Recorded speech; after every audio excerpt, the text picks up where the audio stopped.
તસવીરમાં દેખાઈ રહેલા આ છે કોંગ્રેસના દીપક આમ તો અજવાળું કરે, પણ આ દીપક તો ભાઈ કોંગ્રેસમાં અંધારા કરે ને એ પ્રકારની કામગીરી કરી રહ્યા છે. આ છે નવસારી કોંગ્રેસના પ્રમુખ દીપક બારોટ, જેણે સોશિયલ મીડિયામાં એક એવી ટિપ્પણી કરી નાખીને જેના કારણે લોકોમાં ઉકળાટ જોવા મળી રહ્યો છે, કેમ કે તેમનું આ સ્ટેટમેન્ટ વડાપ્રધાન નરેન્દ્ર મોદી વિરુદ્ધ છે.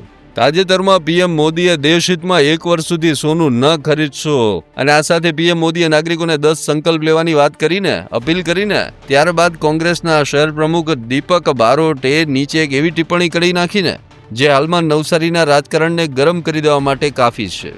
આ ટિપ્પણી જોઈને સવાલ ઊભો થાય છે કે ભાઈ શું રાજકીય પરાજય વ્યક્તિને આટલી હદ લગી પાગલ બનાવી શકે? કેમ કે પીએમ મોદી માટે કોંગ્રેસના નેતા દીપક બારોટે જે પ્રકારે ટિપ્પણી કરી છે ને તેને લઈ સમર્થકોમાં અને નાગરિકોમાં ખૂબ જ રોષ જોવા મળી રહ્યો છે. અમુક લોકો તો એવું પણ કહી રહ્યા છે કે આ માત્ર ટિપ્પણી નથી, પણ કોંગ્રેસનું રાજકીય દિવાલિયાપણું છે.